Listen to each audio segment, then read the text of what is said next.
What's up, BA? I am Vania, your host from the Billiards Canvas, and we are back with our second episode of Billiards VMSOA Magazine. Let's get into it.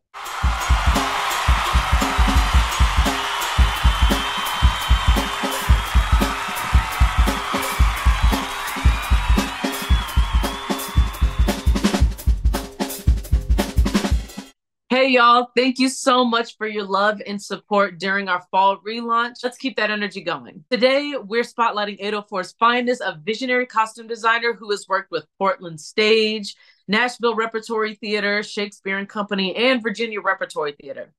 Nia's designs have graced stages from Richmond to New York, earning her multiple Richmond Theater Critics Circle nominations for Outstanding Achievement in Costume Design, both in 2019 and 2022. With an MFA from Boston University and a BFA from VCU, Nia Safarr Banks.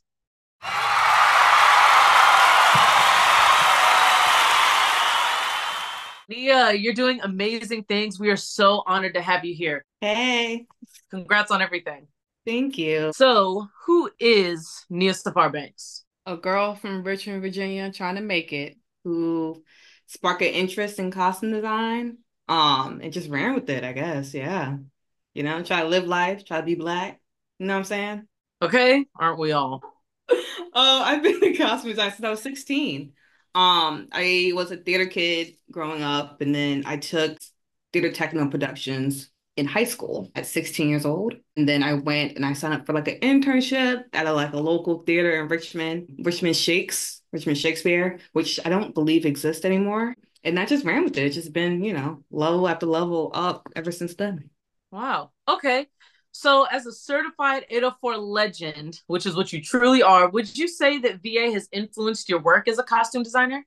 Yeah, a little bit. I think when it comes to like period things, anything that's like, pre-1980s, I tend to like look locally. So I'll go to like the library and this and just research and look at all these things and, look on social media. There's so many like Richmond historic accounts on social media and like follow them and just like be inspired by what I'm seeing. When it comes to like just idea of wanting to be a costume designer, I come from a very big family. And I am from that like small little, pipeline that happened in the 90s of like New Yorkers moving to the South.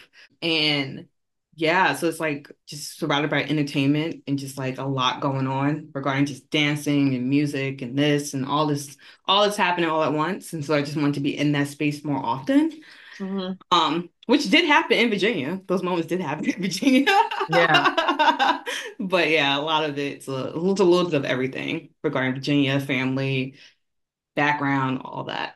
So I said in the beginning, and I have to say it again because you've done so much already. You've designed costumes for productions all across the country. So it makes me want to ask, which ones have been some of your most transformative projects and why? So last summer, I did a production of Hamlet at American Shakespeare Center. And with that production in particular, it's my first time doing one very big Shakespeare show. On top of that, it's my first time doing one that the director was very much open to Mhm. options to where he was like, yeah, he gave me like two notes. And his notes were he wanted there to be a clear visual difference between older generation and the younger generation. And then he wanted people to be expressive, to be very, seen in clothing. So I said, oh, cool. Okay, bet. And so he gave me those notes and I just, gave him design options and stuff like that and collaborated. And yeah, it was one of those like that comes to mind regarding design. And then I kind of have like little pockets of shows of where I met some really cool people that I end up working with over and over again and just making some great connections. For example, Quan, one of the founders for this. Met him I would say a few years back. It feels like a few years. It's really like last year. And then we just been doing production, random. And then we end up knowing the same people and then I meet those people and just like, yeah, just thinking of like the community you make is very important. And that comes to mind when I think of little shows here and there. So when you get these vague, I guess it's not vague.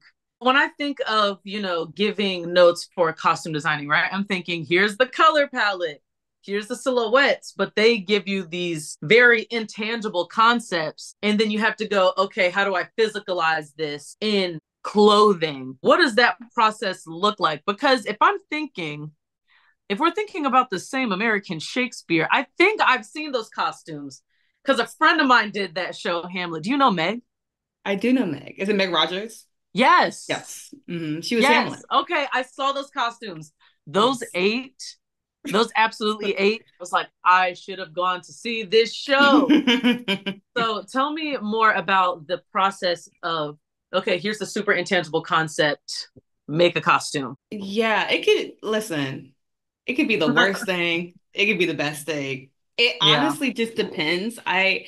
I didn't realize, and I'll say this as a costume designer or any designer of like theater or entertainment, you do not know how to communicate with other designers and directors and actors until you are actually physically doing the job.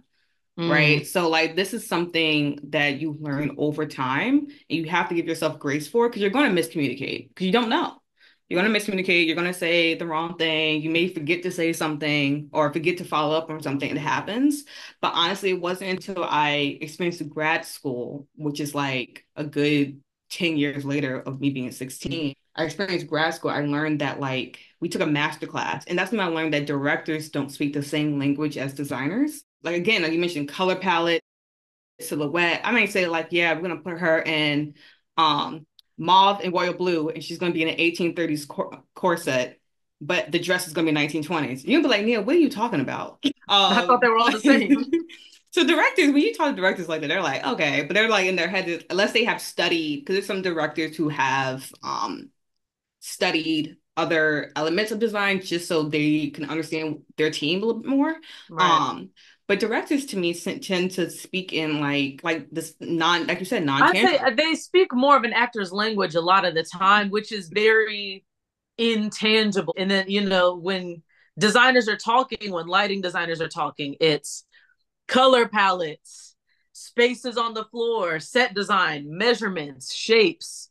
And it's all about, I guess, and you let me know, you correct me if I'm wrong, but I feel like it's all about like applying the right symbolism to the right concepts, all types of stuff. I don't know. I don't know. I don't know. No, I'll no, stay you're on my on side it. of it. No, you're on it. That's basically what it is. I will never forget. I have a really good friend who's a director. And when I work with her, she would be like, Nia, this outfit is giving me the blues, this costume. And I'm saying, thinking to myself, is Mm. it because it's blue? But for her, she needs like the emotion of like feeling sad. Like it's giving me the blues. Like someone play the blues record right now. And let me like get my little bourbon and cry to myself. That's what she's thinking. But for me, I'm like, oh, it's blue. I'm just change it to red. But no, she doesn't like it, period. So that's just a good example of that. And I think it's cool because it helps me as a designer understand language a little bit more and how people perceive things. Because your audience that you have can be people with all different backgrounds. That there's probably are going to be a few people who think like that director or who thinks like that actor. So it's good to keep in mind that what they're saying and be like, okay, well, let me hear what you're saying and let me sit there and see if I can also reflect that in clothes while also giving my designs that I think the show needs too. Yeah. Um, yeah, but yeah, it's an interesting process. I personally love it. I love talking to a director for hours about it depends on what kind of director. Okay. It's Depends on not who they are. always strawberries, sweet tarts, and No, rainbows or whatever. It's definitely nah, sometimes you talk to some directors and you're just like, yeah, you're yeah. lucky I love acting. You're lucky I love the costume design. Yeah, I enjoy it. I would have stopped years ago if I did. I feel like design tech is one of those things that you can't do unless you love it. And the way you talk about it almost makes me want to like, I wonder if I could do it. That's I'm so gonna stay on my side of the of the fence when it comes to production. But the way you talk about it just it makes it sound super interesting. So I have to ask because you've worked all around Virginia and beyond. You've worked at both Virginia Rep and Virginia Stage Company. Mhm. How do you think Virginia's theater scene compares to the broader national stage? Like, what unique challenges or opportunities do you find when you're working in your home state? So I don't know if you know this, but Virginia Repertory Theater just announced the possibility of closing their doors for sure, considering your face. Oh my No. goodness. That's Um, crazy. I haven't yeah. even gotten a chance to see a show there yet. Yeah, they are asking for 600K. I believe they raised over 100 as far as I remember a few days ago. They need 600K or it's Ah. like, yeah, the nails on the coffin situation. Um, which is, but yeah, it's interesting because you have Virginia Repertory Theater is one of the biggest theaters in Richmond regarding just sort of how many people are aware of it. If you drive down Broad Street, it's like the only building that's like red compared to everything else. So it's pretty Mhm. recognizable and it's been there for decades. It's unfortunate because you have, the pandemic affected a lot of people. Not even just theater, entertainment in general. Theater got hit. I don't know if you recognize it too, but all of a sudden on like Broadway, we're getting big names attached to Yeah. shows. That wasn't really a thing back in the day. I mean, it happened here and there, but now it's becoming like a frequent, like there's like a Yeah. If A-lister you or a notice, B-lister. you know that you remember that era of Broadway where it was like, if it's not a musical, I don't care. Um, Mm-hmm. I love musicals, but Uh-huh. sometimes I want to see Corey Hawkins get on stage and eat the audience up. Sometimes I want to see an actor get up there and monologue down. And I feel like there's like a resurgence of theater becoming, specifically plays, becoming much more appreciated. Absolutely, absolutely. But that's also as great as that is, but that little pocket of having a celebrity there was to get people back into theater in a way. Mm-hmm. So like it's not just a Virginia thing. I think it's over across the board nationally. I think Virginia just can't Yeah, afford, big names to come. right. And I always say that history repeats itself. It's a weird cycle. It's really interesting. Especially if you look at it from like an economic standpoint. Um Yes, I don't know. I see what you're saying, but it feels like it's definitely on the up and up, which is great for you because you're already on the move. Like you already have, because after stalking your Instagram, um, like you have so many beautiful costumes, and it really stands out from a lot of the other productions I've seen in the area. I'm curious what parts of your background in costume design like fully influence, like what influences your style of costume design? I don't know. I don't think I have a certain style. I think a lot of my approach, even like my process of designing like a production, all depends on how much access I have to my team regarding like other co-designers and directors and how often do we like sit and have a meeting and just talk about the work. I always believe that this show is not about Nia's costumes. It's about a visual look of the production, Right. right? So it's sort of like I'm focusing if the actor is comfortable. I want to know if the lighting designer can reflect the lights correctly. It's like a Right. big thing to think about. As an audience member, you can tell what's collaborative. Let me give you an example. I did 3,000 days at Richmond Triangle Players. And a good friend of mine, Deja Gray, Greg, not Greg, Greg. She was a scene designer and I was a costume designer. And someone ends up having an accident and they wake up from the hospital and not have any memory of like their mom. No, they have memory of their mom. They just don't have memory of their partner anymore. So the partner throughout the production, the show, the partner is basically trying to regain this person's love, right? And try to help them remember. So the person remembers that they like painting, so they end up painting this big mural, right? However, I think what I did was the first person the person sees when they wake up from the coma is their mom. And their mom had a graphic t-shirt similar to what we see in the mural. So it's sort of like that's the first thing they, clock. So that's just a good example of just collaborating another designer with myself, which is what I try to do often. Nia Safarr Banks costume designs are only ever going to come from Nia Safarr Banks's head. So it's like there is always going to be this uniqueness, and there is like and I think it's one of the reasons you're so successful now is there's this uniqueness to your costumes, and it's just super inspirational because, like I said, when I like hear you talk about it and you're so good at it, I'm like, oh my gosh, it almost like the passion is emanating. And I have to ask, it's a super cliche question, but I have to ask, and I'm going to ask every time. What is the ultimate dream? The ultimate dream. Child, be financially stable. Okay. Um, To get paid doing this and listen, to stay paid. yes, listen, we're artists, right? That says a Right. lot. So this idea of winning awards and all this stuff Yeah. has never been, yeah, that's never been like my like go-to, like, oh yeah, when I get a Tony, Yeah, that's because I feel like when you have That's it. that, I've done that's it. it. You're Peak done. career. Retirement, which is weird considered that like something so tangible is your peak, you know? It's never been that. It's always been just like, for example, it's more of just like, I want to work with this director. I want to do this. I Mhm. want to do that. I want to collaborate with this person.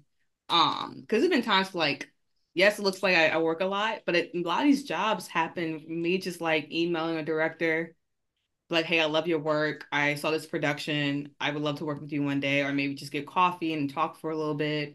Or I would like email another costume designer, like, hey, congrats, blah blah. It's just like a lot of just like being friendly and just connecting and networking because I truly am just like, oh, I want to work with this person for Yeah. sure. Like, or I want to work on this particular like production. For example, I'm doing Fat Ham at Virginia Stage.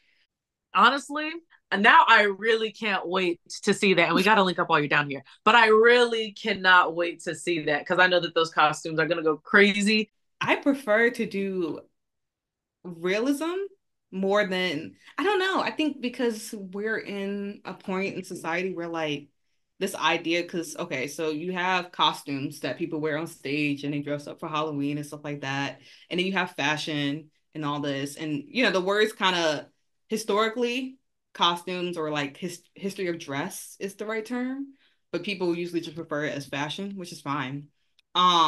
But I think there's so many trends and there's so many ways that people are expressing themselves now that represents who Yeah. they are, that realism and like naturalism regarding production to me, it's so interesting because it gives you room to really explore little pockets of who someone is. Yeah. Um, you know what I'm saying? So it's like that to me is a little bit more of like my kind of style. Don't get me wrong, I do have like certain eras in history that I love and would love to design, but I think to me realism or even surrealism um has always been my little, oh, I can work with this. It's easy. It's Yeah. easy. Well, based off of like everything that you're saying, because this has been like such a fruitful conversation, I feel like I just took a master class. Low key. Like I Really? feel like I do. I feel like I just took a master class in a good way. Like I really feel like you're on your way to that financial freedom that us artists are all looking for. And we're rooting for you over here Oh, for thank you. sure. Thank you. And correct me if I'm wrong, but you also just joined the union I did. and you're going to be doing this for like TV and film. You're making that transition. How Yeah. does one make that step?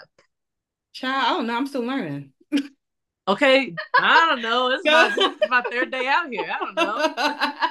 I just Just started doing it. yesterday. Yeah, I don't know. Just No, doing stuff at this point. so I joined Union 829, United Scenic Artists, and it's a great union. It's theater, TV, and feature film. So it's like a mix of all of it in one.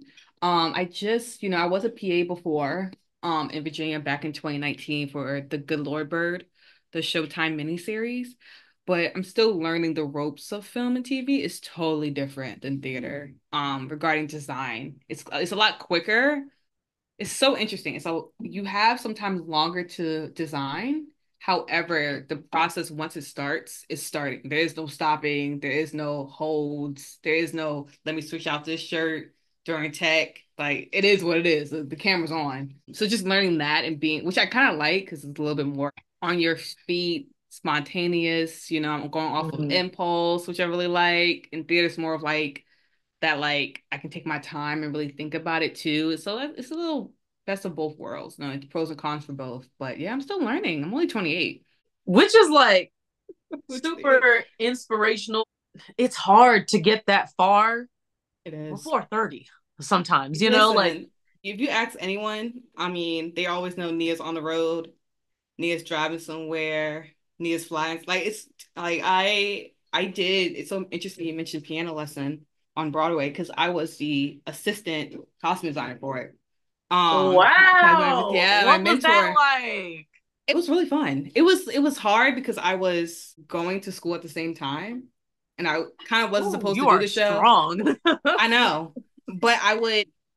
I think I want to say it was Monday and Wednesday. I would drive up to Boston, go to school, and be at school all day.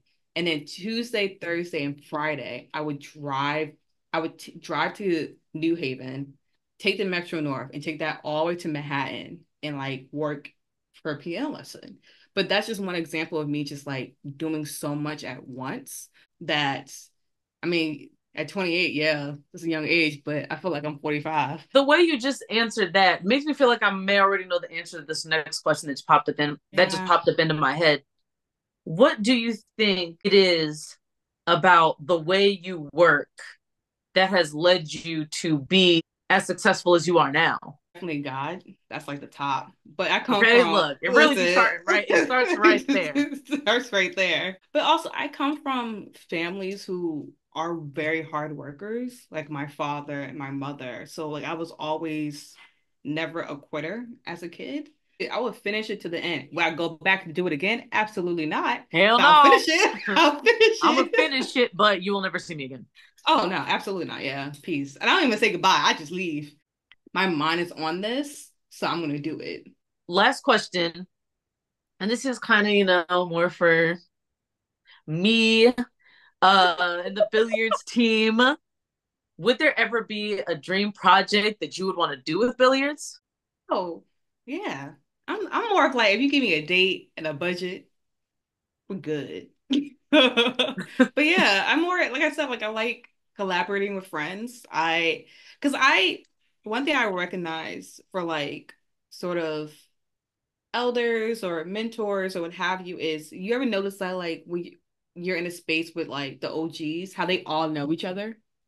Because they all literally probably been doing small, low budget productions together when they were all just like kids or young adults trying to make it happen. And it's just like that process in the beginning, it's gonna go way. I mean, you've heard of movies and TV shows that were written back in like, I don't know, 03.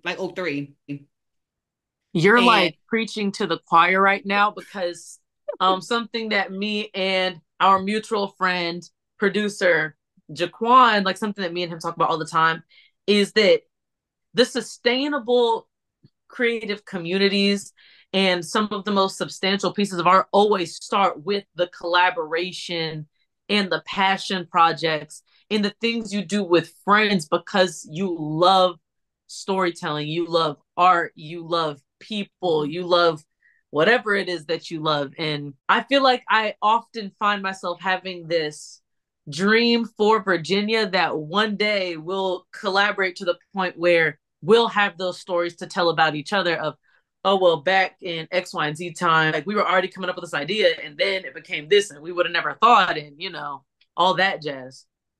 So yes, to answer your question, that was a yes or no question. Yes, I would love to work with everyone again. Yeah, absolutely. Especially when I know that I'm in a space where you trust that I'm going to do what I'm going to do. I'm trusting you're going to do what you're going to do. Okay. We're going to make some beautiful work. You know what I'm saying? Like, why would I say no to that? Why would I say no to that? So yeah, absolutely. This was so dope, Nia. I really felt like I learned something myself. I feel like I learned something about myself. And I'm happy you made time for us, because I know you'd be ripping and running, sticking and moving, all the things. Is there anything you want to leave folks with? Yeah, just be inspired, you know, go out there, do your thing. Mental health, take your moment, get your break. That's what I'm doing right now. Everyone's like, you're so busy. I ain't doing nothing right now. I'm busy relieving myself. Yes. I'm busy. You know what I'm saying? Period. All right, y'all. Be sure to check out Nia Safarr Banks on our digital October issue of Billiards VMSOA Magazine on www.billiardsvmsoa.com and our Instagram page. Until next time, I'm your host, Vania. And remember, Virginia is not only a place for lovers, but a sanctuary for dreamers. Bye, y'all.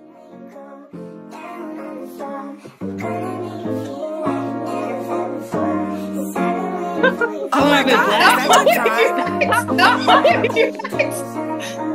We had to reach for the stars, put the plan to work. We got it out of the mud. I had my hands in dirt. I put my faith in the universe for as long as I stand on earth. Before you could ever have love for me, you gotta understand me first. I can't even tell my whole story, it's so many things that I really can never say. I make a vow on this day that my dream and the mission myself I'ma dedicate. Don't you know I flip anything two ways, you should resume checking my resume. I made it to better days, I'm on a higher level, so I feel